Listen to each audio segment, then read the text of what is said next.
tyre, lexojmë jetën e tyre, përfitojmë nga mësimet e jetës së tyre, sepse na thot Allahu dhul xhelal për ata të mëhershëm dhe për ta, laqad kana fi qasasihim ibra. Në të vërtetë në rrotimet e tyre ka pasur mësim. Pra, ndonjëherë vëllezër të nderuar, kur lexojmë për jetën e tyre, lexojmë për jetën e Abu Bekrit, Omerit, Osmanit, Alit, Abdullah ibn Mas'udit, Abdurrahman ibn Aufit e disa sahabive, thua a ka mundësi me të vërtetë me ndodh me pas njerëz të tillë. A ka pas historia njerëzore njerëz të tillë të cilët kanë shkelë fytyrë të tokës. Njerëz me pasi, me trimni, me dituri, me gjëra të cilat me të vërtetë janë pa përshkruar. Por fatkeqësisht na vjen se t'ja mësojmë fëmijëve tonë jetën e tyre, nëse t'ja mësojmë fëmijëve tonë çka, na ka ardhur televizioni ky shejtani i madh midis tokës, e nuk flet as baban, as nuk flet hoxha, as nuk flet kërkush, po ai jep mësim e vlatëve tonë përmes serialeve, përmes atyre ideve të tyre ku ta diun, dhe na jemi një shoqëri e kalbur e prishur. Ka hyrë shejtani midis tokës.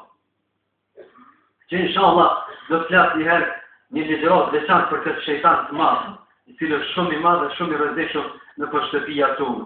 Që as plakë as i ri nuk janë të e pa rrezikun e tij. Nuk di me sundu, na ka sundu, pra nuk jemi në gjendje që ta sundujmë.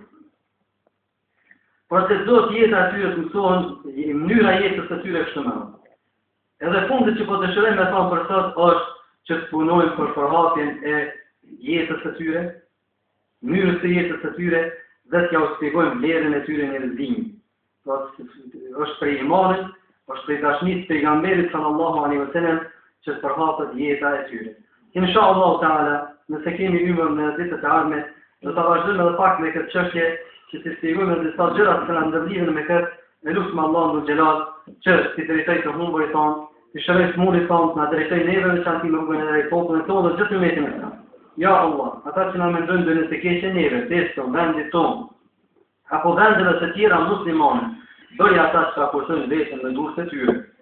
Ja Allah, të lutemi në ashtu sinqeritetin, diturinë, veprimin dhe frikën ndaj teje, udhëzoj të gjithë muslimanët, posaçërisht popullin tonë në rrugën e drejtë.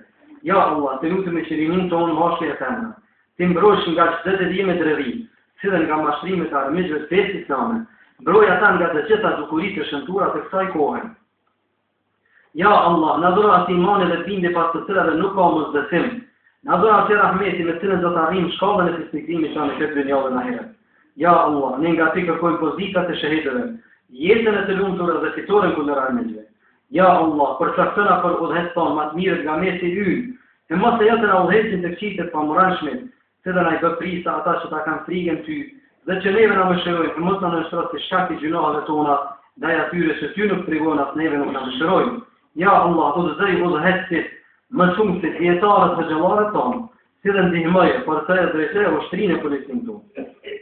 Ja Allah, bashkoj muslimanë në fjalën veta, pastoroj të barkët të muslimanëve, drejtoj të humbrit dhe shëroj smurit e tyre. Ja Allah, udhëzoje ummetin e Muhamedit sallallahu alaihi wasallam, falë ummetin e tij dhe përmirësoj gjendjen e tij. Ja Allah, falë gjunahet tona, zgjeron shtëpitë tona dhe beqatëna në rrezikun tonë. Ja Allah, ne të kërkojmë të nga dënimi i xhenemit, nga dënimi dhe sprovimi i varrit, nga sprovimi i jetës së i vdekjes dhe nga e keqja e provës së dëgjallit. Ja Allah, na bë pasues e praktikues të vërtet Kur'anit madhun, dhe na dhuro xhenetin më të lartë, firdausin në mëshirën tënde. Ja Allah, ne ty të lutemi për veprat më të mira, për të cilat e ka lutur i dërguari Muhamedi sallallahu alaihi wasallam, si dhe të ti kërkojmë sëri nga veprat më të këqija, për të cilat e ka kërkuar sëri i dërguari Muhamedi sallallahu alaihi wasallam. Ja Allah, na jap të mira në këtë botë, të mira në botën e ardhme dhe runa nga dënimi i zjarrit. Ja Allah, falë mua, prindrit e mi, të gjithë besimtarët në ditën pozitive llogaria. Posaçërisht të lutemi të falësh të gjithë ata që janë të bukur në këtë ditë madhe të xhamas, në veçanti ata që janë të bukur në këtë vend. Ja Allah, udhëzona neve në rrugën e drejtë. Udhëzoj prindrit tonë në rrugën e drejtë dhe udhëzoj fëmijët tonë në rrugën e drejtë. Aqulu qawli hadha wa astaghfirullaha li wa lakum fastaghfiruhu innahu huwal ghafurur rahim.